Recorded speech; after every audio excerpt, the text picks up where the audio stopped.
হুজুরে সাধারণ মানুষের দুই ভাগ করে নবী দিলি, একটা ভাগ করে দেয় মিলাদুল নবী আর একটা ভাগ করে দেয় সিরাতুল নবী। কেউ মিলাদুল নবী পালন করে, কেউ সিরাতুল নবী পালন করে। সিরাতুন নবী তো পালন করে, আমি দাদা বলি, আমি আপনারা বলি, সিরাতুন নবী তো পালনের জিনিস না। সিরাত মানে হলো নবীর আদর্শ, নবীর জীবনী, নবীর পথ চলা। এটা তো আপনার আমার জীবনে কন্টিনিউ আছে।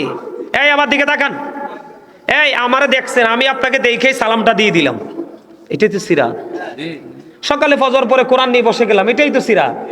নামাজ পড়লাম, এটাই তো সিরাত। সত্য বললাম, এটাই তো সিরাত। কিন্তু মিলাদুন নবী মানে কি? আল্লাহ বলেছেন ফালিয়াফরাহু, আনন্দ উৎসব করো। কি করো? আল্লাহ ওমর খোদা হেইয়া কিয়া কইতেছেন মনু? আচ্ছা মুই এককালে বাইঙ্গে কইয়া দেই, আমি কই শোনেন আমার কথা শোনেন। এটা একবারে সহজ ভাষা। আচ্ছা আপনার আমার আগমন হইছে না, জন্ম হইছে নি, তো এইটাই তো মিলা। তো এটা কি অস্বীকার করা যায়? হ্যাঁ কয় যায় যায়। নবীজি তো আপনার আমার ক্ষেত্রে নবীরটা একটু ব্যতিক্রম না, একটু এক্সক্লুসিভ না? নবী না আসলে তো কিছু হইতো না, নবী না আসলে আপনি আমি হইতাম না। এবং নবীজি আপনাকে আমাকে সুপারিশ করে মুক্তির ব্যবস্থা করবে কাল হাসরের দিন, আল্লাহর কোরআন প্রমাণ দেয়। আমি কই আপনাকে, আপনি আর প্রশ্ন করার দরকার নাই তো। আমি বলি আপনাকে, মিলাদরা মানে কি? মিলাদ মানে হলো জন্ম বৃত্তান্ত। নবীজি আসছে, আমরা আনন্দিত হয়ে যে আজকে এখানে বসছি, আমরা আলোচনা করতেছি না নবীজিকে নিয়ে, নবীজির জীবনী নিয়ে অনেক আলোচনা হয়েছে না, যে তওবার আলো এই হাদিস বলছে নবীজির না, তো এইটাই তো। যেমন আমি আপনাকে বলি, আপনার যদি ভালো না লাগে আপনি করবেন না, কিন্তু কেউ করলে তাকে বাধা দিবেন না। কেন জানেন? বাধা দিলেই মনে হয় যে আপনার নবীর সাথে কি আছে, দুশ্মনী আছে। দুশ্মনী করা যাবে না, ভালোবাসতে পারেন বা না পারেন। আমি আপনাকে বলি, আব্দুল্লাহ ইবনে আব্বাস রাদিয়াল্লাহু তাআলা আনহু তিনি কি করলেন? আমার নবী যখন পৃথিবীর বুকে আগমন করলো, উপস্থিত সাহাবায়ে কেরামদেরকে নবীর আগমন, নবীর মিলাদ, নবীর মিলাদ দিয়ে কথা বলতেছেন। এরই মধ্যে আমার নবীজি প্র্যাকটিক্যালি দেখতে পেলেন। দেখার পরে নবীজি বললেন কাল্লাত লাকুম শাফাআতি, হে আব্দুল্লাহ ইবনে আব্বাস, তোমাদের জন্য আমি নবীর সুপারিশ ওয়াজিব হয়ে গেল। আপনি ভালো না লাগলে করবেন না, কিন্তু যে করে তাকে বকা দিবেন না, ঠিক আছে? আমরা এমনি ধ্বংস হয়ে গেছি, বিধর্মীরা যেভাবে আমাদেরকে কুণ্ঠাসা করতেছে। আরে ভাই, মুসলিম দেশের মধ্যে একজন আইনজীবীকে, তাও সুপ্রিম কোর্টের একটা বিধর্মী মেরে ফেলে, এটার এর পরেও কি মুসলমান কারাকারি করতে পারে? না। কেউ কাউকে আঘাত করবেন না, কেউ কাউকে অ্যাটাক করবেন না, কেউ কাউকে আক্রমণ করবেন না। ভালোবাসা নিয়ে কাজ করতে শিখুন, হিংসা বিদ্বেষ ভুলতে শিখুন। হিংসা মানুষকে ধ্বংস করে দেয়, ভালোবাসা শুধু মানুষকে সামনের দিকে, স্বর্গের দিকে এগিয়ে নিয়ে যায়। আমার দিকে তাকান, আল্লাহ বলেছেন কুল বিফাদলিল্লাহি ওয়া বিরহমাতিহি ফাবিযালিকা ফালিয়াফরাহু হুয়া খায়রুম মিম্মা ইয়াজমাউন। আল্লাহ বলেছেন আমার কাছ থেকে আল্লাহ যে তোমাদের কাছে রহমত পাঠিয়েছে, ফজল পাঠিয়েছে, হাবিব আপনি বলে দেন সেই নিয়ামত পেয়ে তারা যেন ফালিয়াফরাহু, আনন্দ উৎসব করে। আল্লাহ আনন্দ করলে লাভ হবে কি? আল্লাহ বলেছেন হুয়া খায়রুম মিম্মা ইয়াজমাউন, এটা তোমাদের পুঁজি করা সম্পদ চাইতে অনেক দামি। সুবহানাল্লাহ বলেন। এটা কি আপনার আমার পুঁজি করা? এবার আপনি কাউকে, এদিকে তাকান, নবীর আগমনে আপনি কাউকে গরিবকে খাওয়াইতে পারেন, কাউকে বস্ত্র দিতে পারেন, কেউ দোয়ার আয়োজন করতে পারেন। মানে মোট কথা হলো নবী আসছে, আমরা খুশি হয়েছি, এই নবীটা আমাদের নবী, এইটাই, আর কিছু না। কিন্তু মারামারি করবেন, কাটাকাটি করবেন, এটা জায়েজ জায়েজ। এবং এখন যে প্রচলিত মিলাদকে যারা বেদাত বলে, আমি তাদের উদ্দেশ্যে বলবো, আপনি বলেন আমরা যে মিলাদ পড়ি, মিলাদের মধ্যে কি পড়ি? প্রথমে কোরআন তেলাওয়াত, এরপরে দুরুদ, এরপরে জিকির, এরপরে নবীকে দাঁড়াইয়া সালাম। আচ্ছা নবীকে দাঁড়াইয়া সালাম দেওয়া কি এটা জায়েজ না? আপনার টিচার আসলে দাঁড়াইতে হবে, এটা কোন কিতাবে লেখা আছে? একজন এমপি আসলে দাঁড়াইতে হবে, এটা কোন কিতাবে লেখা আছে? কোথায় লেখা আছে? আছে। কিন্তু আমরা তাকে সম্মানী মানুষ হিসাবে আমরা তাকে মর্যাদা দিয়ে সম্মান করি। ভাই তুমি ওই সময় কিছু বলো না, কিন্তু নবীজির ক্ষেত্রে তুমি বলো বেদা। আমার দিকে তাকান, এই সূরা ফাতির 9 নম্বর আয়াতে খুলে দেখবেন, আল্লাহ বলেছেন ওয়াতুআযিরুহু ওয়াতুআক্কিরুহু, আল্লাহ বলেছেন help him and respect him, তোমরা আমার হাবিবকে সাহায্য করো এবং সম্মান করো। তো দাঁড়ানো তো সম্মানই, এটা তো ফরজ না যে দাঁড়ায় দাঁড়িয়ে সালাম দাও, আপনি তাকে বকা দিয়েন না, দিলে মনে হবে যে দুশ্মনী। কথা বুঝতে পারছেন? আমার কথা বুঝতে পারছেন? আছো তুমি ওই মদিনায়, আছো তুমি ওই মদিনায়, সঙ্গে নিয়ে দুই প্রেমিক সাথী, কেমন করে বলো তোমায় দেখি, বলেন ওগো নবীজি কেমন করে বলো তোমায় দেখি। দেখার আশা আমার মনে পুষে রেখেছি আপন করে, বলেন দেখার আশা পুষে রেখেছি আপন করে, পাই যদি গো নবী তোমার দিদার, পাই যদি গো নবী তোমার দিদার, শীতল হবে মোর দুটি আখি, কেমন করে বলো তোমায় দেখি, বলেন ওগো নবীজি কেমন করে বলো তোমায় দেখি। মারহাবা, আরে জোরে, ভাল লাগছে, ভাল লাগছে, আলহামদুলিল্লাহ বলেন, আরে জোরে বলেন, আরেকটা মহব্বতে। আরেকটা গজল লিখছি আমি রাত্র অনেক গভীরে। কি কি আরেকটা গজল লিখছি রাত্র গভীরে, একদম গভীরে। আপনারা একটু শোনেন, তারপরে আমি আপনাদের কাছে আবার পুনরায় আলোচনা নিয়ে ফিরে আসব। এই তো যে সুন্দর নূর নবীজি, নামটি মধু মাখা, তুমি ছাড়া শূন্য জীবন, আমি যে বড় একা। এই তো যে সুন্দর নূর নবীজি, নামটি মধু মাখা, তুমি ছাড়া শূন্য জীবন, আমি যে বড় একা। প্রেমিকী ছিলেন হাবশির বেলাল, চেহারা তার কালো, হৃদয় জোড়ে ছিল গো রাসূল তোমার প্রেমের আলো। প্রেমিকী ছিলেন হাবশির বেলাল, চেহারা তার কালো, হৃদয় জোড়ে ছিল গো রাসূল তোমার প্রেমের আলো। নবীর প্রেমের ইতিহাসে এই নামটি আছে লেখা,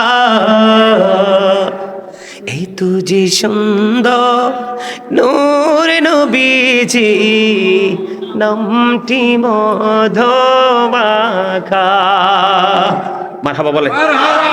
এটা ভাল লাগলে আপনারা অনলাইন থেকে, এটা আমার লেখা, এটা আমার সুর, দুটোটা গজলে অনেক গজল আছে, অনেক গজল আমার লেখা আছে, আপনার ভাল লাগলে এগুলো কিন্তু শুনবেন, এখান থেকে অনেক কিছু অর্জন করতে পারবেন। সম্মানিত উপস্থিতি, আমি বলেছিলাম যে আপনাদের সাথে আরেকটা ছোট্ট বিষয় নিয়ে আলোচনা করব, যেটা দুনিয়ার সুস্থ থাকা কিভাবে যায়, এই আলোচনাটা করে ছোট্ট করে আমি শেষ করে দিব। আমি আপনাদেরকে একবার সহজ ভাষা একদম দ্রুত গতিতে বলছি। আপনি আমাদের এই বর্তমান আমাদের দেশে মানুষ বেশি অসুস্থ না? কথা বলেন, অসুস্থ কিনা? অসুস্থতা থেকে সুস্থ হতে হলে আমাদেরকে সর্বপ্রথম যে কাজটা করতে হবে, এদিকে তাকান, আল্লাহর হাবিব বলেছেন তোমরা সকালবেলা ঘুম থেকে ওঠার অভ্যাস করো। কি করো? সকালবেলা ঘুম থেকে ওঠার অভ্যাস করো। তোমরা ফজরের নামাজ পড়ো, ফজরের নামাজ পড়ার পরে তোমরা আর ঘুমাইও না। সকালবেলা যখন সূর্যটা ওঠে, সূর্যের কিরণ গায়ে লাগে কি লাগে না?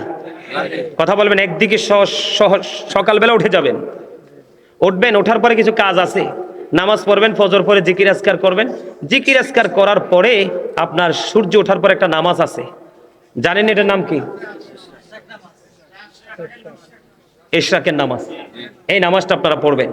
কি করবেন? পড়বেন, রিজিকের সন্ধানে বের হয়ে যাবেন। কি করবেন? রিজিকের সন্ধানে বের হয়ে যাবেন। এই সকালবেলার কাজ হলো এটা। আর রাতের বেলার ডিউটি হলো, আল্লাহর হাবিব বলেছেন, আল্লাহ রাসূল হাদিস শরীফের মধ্যে এসেছে, আল্লাহ রাসূল মাগরিবের নামাজ পড়ে খাবার খেয়ে ফেলতেন, এশার নামাজ পড়েই তিনি ঘুমিয়ে যেতেন। সুবহানাল্লাহ বলেন। তাহাজ্জুদ পড়তেন, আপনারা তাহাজ্জুদে নামাজ পড়বেন, তাহাজ্জুদের নামাজ সুবহে কাযিবে আপনারা সুবহে সাদিকের আগে পড়ে নেবেন। আপনারা তাহাজ্জুদের নামাজটা বেশি বেশি করে পড়বেন, কারণ তাহাজ্জুদের নামাজ মানুষকে বেশিরভাগ রোগ থেকে মুক্ত রাখে। সুবহানাল্লাহ বলেন। আর ওই হাসরের ময়দানে তাহাজ্জুদ আপনাকে এমন একটা জিনিস উপহার দিবে, আল্লাহর হাবিব বলেছেন কাল হাসরের দিন আল্লাহ রাব্বুল আলামিন ডাক দিবে, ফেরেশতারা আহ্বানকারী আহ্বান করতে থাকবে, রাতের গভীরে তোমরা কারা নামাজ পড়েছো, তোমরা কি করো, দাঁড়াও। আল্লাহর হাবিব বলেছেন দাঁড়াবে মানুষ খুবই অল্প, একেবারে সীমিত পরিসরে মানুষগুলো দাঁড়াবে। আল্লাহ রাব্বুল আলামিন ওই মানুষগুলোকে বলবে বিনা হিসাবে জান্নাতে চলে যাও, আর বাকিগুলো হিসাবের জন্য প্রস্তুত হবে। আর আল্লাহর হাবিব আরো বলেছেন আপনার সুবহে সাদিক থেকে সূর্যোদয় পর্যন্ত আল্লাহ রাব্বুল আলামিন বান্দার জন্য কি করে রিজিক বরাদ্দ দেয়। তোমরা ফজরের নামাজ পড়ে ঘুমাইও না, তোমরা রিজিকের তালাশ করো। এমনকি আল্লাহর হাবিব মা খাতুনে জান্নাতকে পর্যন্ত ওনার ঘরে এসে ওনাকে জাগিয়ে দিতেন, হাদিস শরীফের মধ্যে এসেছে। এদিকে তাকান, এই যে একটা গেল, আরেকটা হলো কি জানেন, এবার আসেন খাবার। কি আল্লাহর হাবিব বলেছেন তোমরা বেশি বেশি করে খেজুর খাও, জমজমের পানি খাও, জৈতুনের তেল মালিশ করো অথবা খাও। কি করো? জৈতুনের তেল মালিশ করো অথবা মধু খাও, কালিজিরা খাও। মধু খাবেন, আল্লাহর হাবিব বলেছেন কোন মানুষ যদি মাসে 2 থেকে 3 দিন, কয়দিন, বেশি লাগবে না, আমি আজকে বলে যাই আপনারা কাউন্ট করে রাখেন, এগুলো আগামী দিন থেকে বাস্তবায়ন করেন, নেয়ামত বুঝতে পারবেন আস্তে আস্তে। কি করবা, সকালবেলা উঠেই খালি পেটে পিওর মধু, যেটা বাজারে যেটা বিক্রি হয় এটাতে কোনো ধরনের শেফা নাই। আপনার বাসা ভাঙ্গা যে মধুটা, এই মধুটা মাসে 2-3 বা 3 দিন 1 ফোঁটা বা 2 ফোঁটা 3 ফোঁটা খালি পেটে খেয়ে নেবেন। আল্লাহ রাসূল বলেছেন তার কোনো বড় ধরনের অসুখ হবে না। মায়েশা সিদ্দিকা রাদিয়াল্লাহু তাআলা আনহা থেকে হাদিস বর্ণিত, তিনি বলেছেন কালিজিরা এমন একটা ঔষধ, এটা মৃত্যুর রোগ ছাড়া সব রোগের জন্য এটা কি শেফা হিসেবে কাজ করে। প্রতিদিন রাত্রে শোয়ার সময় 3 আঙ্গুলের 1 চিমটি দিয়ে আপনি কি করবেন, কালিজিরা খেয়ে ঘুমাবেন। আলহামদুলিল্লাহ বলেন।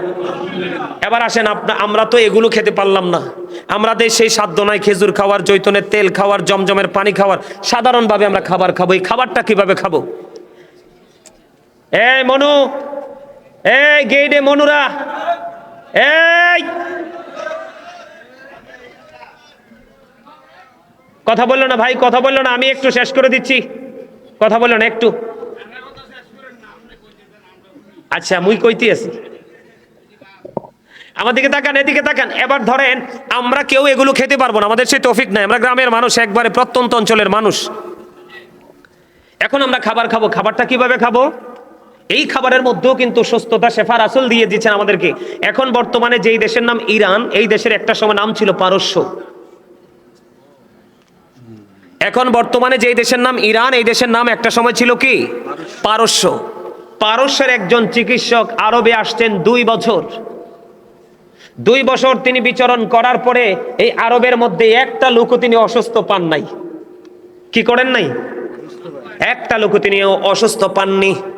না পাওয়ার পরে আপনার আমার প্রাণী নবীর কাছে গেলেন, ইয়া রাসূলুল্লাহ 2 বছর আপনার এই দেশে বিচরণ করলাম, একটা মানুষ আমি অসুস্থ পাইলাম না, তাদের সুস্থ থাকার পিছনের মূল মন্ত্রটা কি?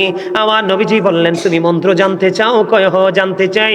আমার দেশের মানুষ অতিরিক্ত পেটে খিদা না লাগলে তারা খাবার খেতে বসে না, যখন তারা খাবার খেতে বসে অনেক বেশি খাবার খায় না, তার মানে হলো তারা পেটটাকে 3 ভাগ করে, 1 ভাগ তারা খাবার দিয়ে ফিল আপ করে, আর 1 ভাগ তারা বন্ধু পানি দিয়ে ফিল আপ করে শ্বাস প্রশ্বাস আনা নেওয়ার জন্য, আর একটা ভাগ খালি রাখে। এই জন্য আমার দেশের মানুষ বেশি অসুস্থ হয় না, তারা সুস্থ থাকে। আমরা উম্মত হিসাবে নবীজি আমাদেরকে বলেছেন তোমরা কি করো, পেটটাকে 3 ভাগ করে 1 ভাগ খাবার, 1 ভাগ পানি, আর 1 ভাগ খালি রাখো।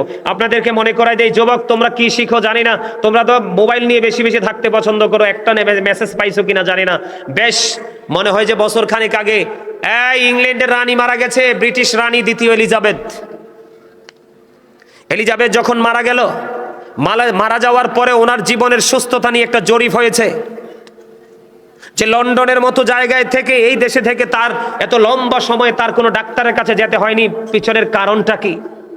তখন ওই দেশের মানুষ গবেষণা করেছে, তার জীবন বৃত্তান্ত তালাশ করে বের করেছে, ওই রানী এলিজাবেথ তিনি খাবার যখন খেতেন একেবারে অল্প খেতেন, দিনে 3 বার 4 বার 5 বারও খেতেন পুষ্টিকর খাবার, তবে একেবারে অল্প, পানি খাইতেন বেশি, তিনি ফ্রি থাকতেন। এই জন্য বড় ধরনের দেখেন একজন বেঈমান, সে জাহান্নাম কিন্তু তার জন্য বরাদ্দ, কিন্তু তারপরেও পৃথিবীতে তার সুস্থতার ধরন ছিল খুবই চমৎকার। আমরাও যদি সেইভাবে করতে পারি তাহলে আমাদের জীবনও কি হয়ে যাবে? এই সুস্থ থাকার জন্য এগুলো আপনাকে মানবেন, যদি মানেন জীবন ধন্য হবে। আবার আসেন, আরেকটা হলো মেসওয়াক। কি? দুর্গন্ধ থেকে কিন্তু মানুষ অসুস্থ হয়, আক্রান্ত হয়।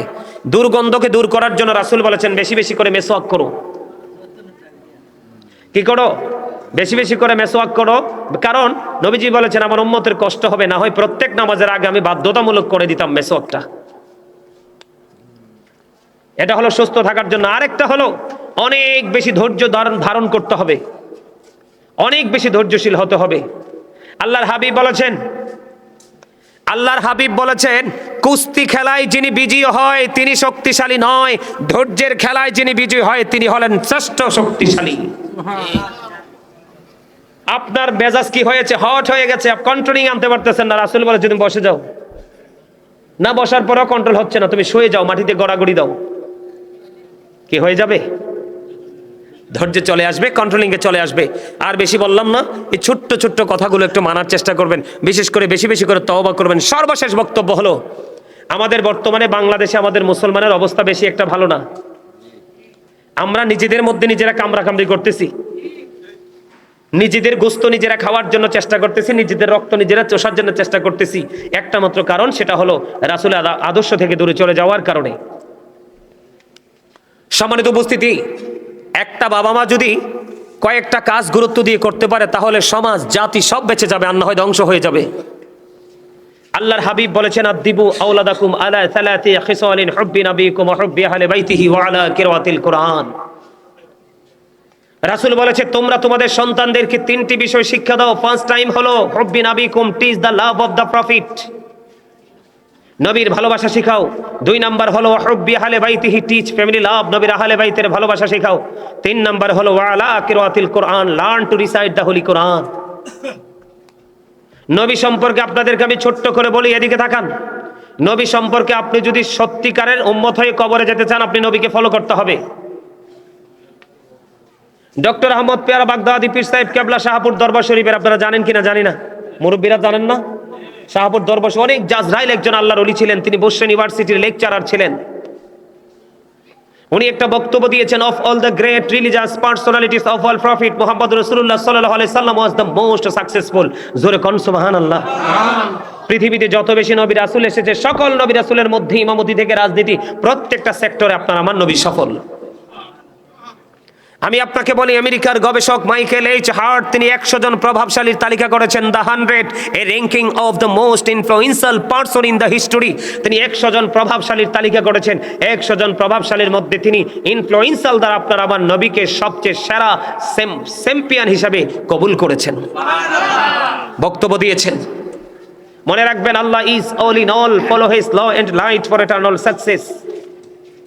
আল্লাহ রাব্বুল আলামিন সবকিছুর মালিক, কিন্তু আল্লাহ আপনাকে দুটো নিয়ামত দিয়েছে, ল এন্ড লাইট। একটা হলো রাসূল আর একটা হলো কোরআন।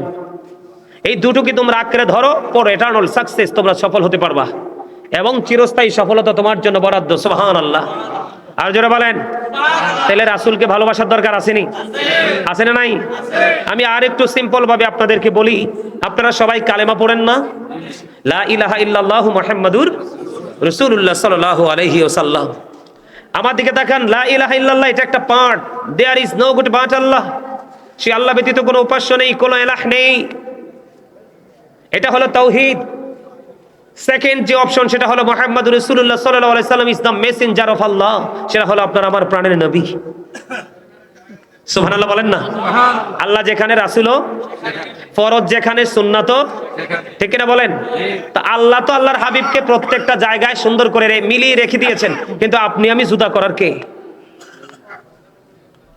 এই মিয়া ভাই, এই কথা বলে না ভাই, আমার দিকে তাকান, এদিকে তাকাও, কিছু শোনো, শিখো। এই এদিকে তাকান, আল্লাহর নাম লিখতে 4টা হরফ লাগে, আলিফ লাম লাম হা। কি প্রেম দেখেন না, একটার উপরে নিচেও কোনো নক্তা নাই। নবীজির নাম লিখতে 4টা হরফ, মিম হা মিম দাল। এই চারটার মধ্যেও কোনো নক্তা লা ইলাহা ইল্লাল্লাহর মধ্যে 12টা হরফ, মুহাম্মাদুর রাসূলুল্লাহর মধ্যে 12টা হরফ সাল্লাল্লাহু আলাইহি সাল্লাম। 12 মিলে কত হইল?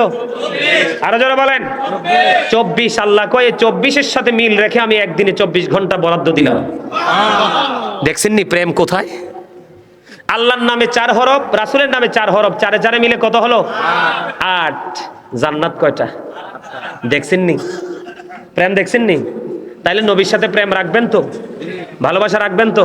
যদি নবী সম্পর্কে নিয়ে ব্যাখ্যা করতে যে অনেক সময় লাগবে, সম্মানিত উপস্থিতি, আরো ছোট্ট করে আমি আপনাদেরকে বলি, Allah of the first pillar is the lord of world রব্বুল আলামিন, মুহাম্মাদুর রাসূলুল্লাহ সাল্লাল্লাহু আলাইহি সাল্লাম is the blessing for the world, রাহমাতাল লিল।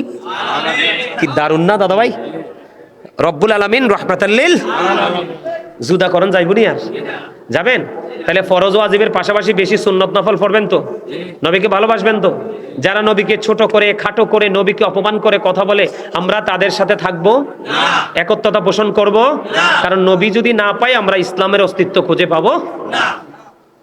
এবার আসেন আহলে বাইত। 2 ভাগ করে হুজুরে, সাধারণ মানুষের 2 ভাগ করে নবীদেরই।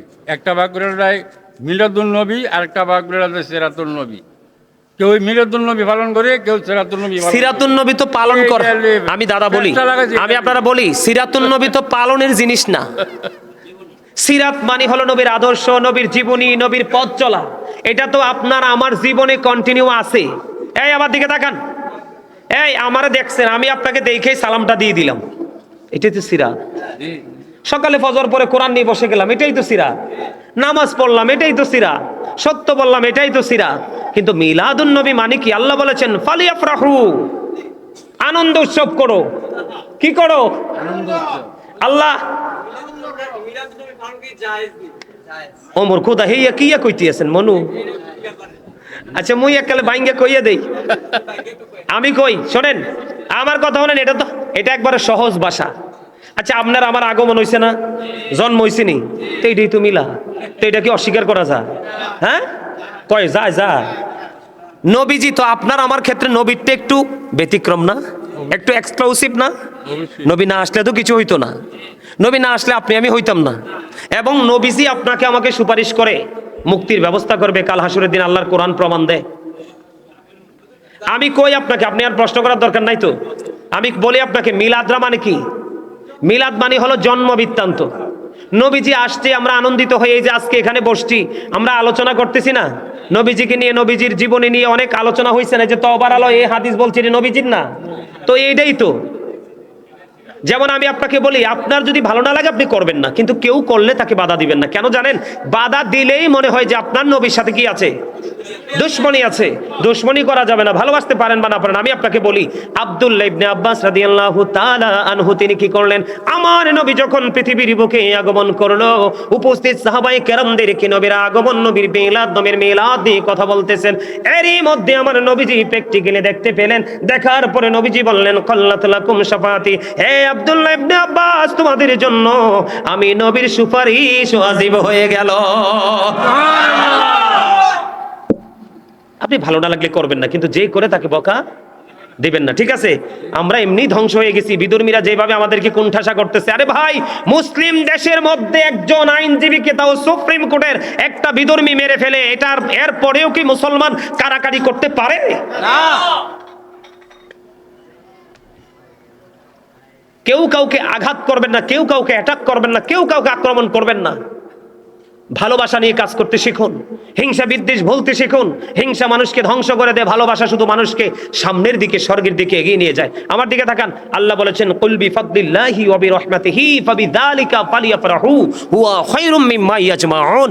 আল্লাহ বলেছেন, আমার কাছ থেকে আল্লাহ যে তোমাদের কাছে রহমত পাঠিয়েছে, ফজল পাঠিয়েছে, হাবিব আপনি বলে দেন সেই নিয়ামত পেয়ে তারা যেন ফালিয়াফরাহু, আনন্দ উৎসব করে। আল্লাহ আনন্দ করলে লাভ হবে কি? আল্লাহ বলেছেন, হুয়া খায়রুম মিম্মা ইয়াজমাউন, এটা তোমাদের পুঁজি করা সম্পদ চাইতে অনেক দামি। সুবহানাল্লাহ বলেন। এটা কি আপনার আমার পুঁজি করা? এবার আপনি কাউকে, এদিকে তাকান, নবীর আগমনে আপনি কাউকে, গরিবকে খাওয়াইতে পারেন, কাউকে বস্ত্র দিতে পারেন, কেউ দোয়ার আয়োজন করতে পারেন। মানে মোট কথা হলো নবী আসছে, আমরা খুশি হয়েছি, এই নবীটা আমাদের নবী, এইটাই, আর কিছু না। কিন্তু মারামারি করবেন, কাটাকাটি করবেন, এটা জায়েজ জায়েজ। এবং এখন যে প্রচলিত মিলাদকে যারা বেদাত বলে, আমি তাদের উদ্দেশ্যে বলবো, আপনি বলেন আমরা যে মিলাদ পড়ি, মিলাদের মধ্যে কি পড়ি? প্রথমে কোরআন তেলাওয়াত, এরপরে দুরুদ, এরপরে জিকির, এরপরে নবীকে দাঁড়াইয়া সালাম। আচ্ছা, নবীকে দাঁড়াইয়া সালাম দেওয়া কি এটা জায়েজ না? আপনার টিচার আসলে দাঁড়াইতে হবে, এটা কোন কিতাবে লেখা আছে? একজন এমপি আসলে দাঁড়াইতে হবে, এটা কোন কিতাবে লেখা আছে? কোথায় লেখা আছে? আছে। কিন্তু আমরা তাকে সম্মানী মানুষ হিসাবে আমরা তাকে মর্যাদা দিয়ে সম্মান করি। ভাই, তুমি ওই সময় কিছু বলো না, কিন্তু নবীজির ক্ষেত্রে তুমি বলো বেদা। আমার দিকে তাকান, এই সূরা ফাতির 9 নাম্বার আয়াতে খুলে দেখবেন, আল্লাহ বলেছেন ওয়াতুআযিরুহু ওয়াতুআক্কিরুহু, আল্লাহ বলেছেন help him and respect him, তোমরা আমার হাবিবকে সাহায্য করো এবং সম্মান করো। তো দাঁড়ানো তো সম্মানী, এটা তো ফরজ না যে দাঁড়িয়ে সালাম দাও, আপনি তাকে বকা দিয়েন না, দিলে মনে হবে যে দুশ্মনী। কথা বুঝতে পারছেন? আমার কথা বুঝতে পারছেন? আরে ভাই, নবী তো অনেক উপরের জিনিস। রাসূলের যে আহলে বাইতের কথা বললাম, আমার দিকে তাকান, পাক পাঞ্জাতন, এদিকে তাকান। আহলে বাইতের অন্যতম সদস্য মা ফাতেমা। রাসূল কি বলছে জানেন? ফাতেমা তু সাইয়্যিদাহু নিসাই আহলিল জান্নাহ। নবী বলেছেন mother Fatema is the leader of females in জান্নাহ। এই চান্দিনা মধ্যম তলার আমার মা বোনদেরকে বলতে চাই, তোমরা টেনশন করো না, আহলে বাইতের অন্যতম একজন সদস্য মা খাতুনে জান্নাত ফাতেমা, তাকে ভালোবাসো, তাকে ভালোবেসে তার আদর্শ তোমার জীবনে নিয়ে এসে বাস্তবায়ন করো। আমার রাসূল বলেছে জান্নাতে রিসিপশনে মা ফাতেমা তোমাকে রিসিভ করে জান্নাতে নিয়ে যাবে। এবার সেকেন্ড টাইম আজকে দেখছি অনেক যুবক এখানে দাঁড়াই শুনছে, বসে বসে শুনেছো। যুবক, তোমাদেরকে আমি বলি একটা অত্যন্ত চমৎকার মেসেজ আল্লাহর হাবিব বলে দিয়েছেন, আল হাসান ওয়াল হুসাইনু সাইয়্যিদা শাবাবি আহলিল জান্নাহ। আমার রাসূল বলেছেন, এদিকে তাকান, Imam Hasan and Hussain are the leader of younger people in Jannah. Young men যারা, তোমাদের জন্য গড নিউজ। আল্লাহর হাবিব বলেছেন, যারা যুবক, যারা আল্লাহর হাবিবের আহলে বাইতকে ভালোবেসেছো, হাসান হুসাইনকে ভালোবেসেছো, তোমাদের জন্য জান্নাতে সরদার লিডার হয়ে যাবে ইমাম হাসান হুসাইন, দুই ভাই। এবার মুরব্বী যারা আছে তারা মনে মনে চিন্তা করতে পারে, তাদের জন্য রাস্তা আছে। আনা মাদিনাতুল ইলমি ওয়া আলিউন বাবুহা। রাসূল বলেছেন, I am a city of education, the gate of that city is Ali. আমি হলাম শিক্ষার শহর, আর সেই শহরের দরজা হলো আমার আলী। জোরে জোরে কন্যা সুবহানাল্লাহ। আহলে বাইতকে, নবীকে, নবীর আহলে বাইতকে প্রাণ দিয়ে ভালোবাসতে হবে। কথা কি বুঝতে পারছেন? আর কোরআন বেশি বেশি করে পড়বেন। মানুষের জীবনে আরেকটা নেয়ামত, মানুষের জীবনের আমলগুলোকে একবারে ধুয়ে মুছে পরিষ্কার করে দেয়, যেটা হলো কোরআন। যত বেশি কোরআন তেলাওয়াত করবেন, তত বেশি আপনার গুনাহ ঝরে যাবে। I recite the holy Quran every day in the morning and evening. আলহামদুলিল্লাহ বলেন আরো জোরে। কথাগুলো সত্য না মিথ্যা? হযরত মুহাম্মদ সাল্লাল্লাহু আলাইহি সাল্লাম was born in Arab country. His father's name was Abdullah. His mother's name was Amina. His father said died before he was born. He lost his mother in his childhood. He was very truthful. তিনি শ্রেষ্ঠ সত্যবাদী ছিলেন। আমরা সত্যবাদী হব না? আমরা আল্লাহকে ভালোবাসবো, রাসূলকে ভালোবাসবো, হক্কানি আলেমদেরকে ভালোবাসবো, দুনিয়াতে চলার পথে ভালো ভালো কাজগুলো করব, অন্যায় কাজগুলোকে অ্যাভয়েড করব, এবং বেশি বেশি করে তওবা করব। আল্লাহ যেন আমাদের সবাইকে ঈমান ইসলামী জিন্দেগি দান করে। সকলে বলুন আমিন। এই বলে আমি আমার আলোচনা শেষ করেছি। আখিরি দাওয়ানা আলহামদুলিল্লাহি রাব্বিল আলামিন। আমার আল্লাহ আল্লাহ আল্লাহ লা ইলাহা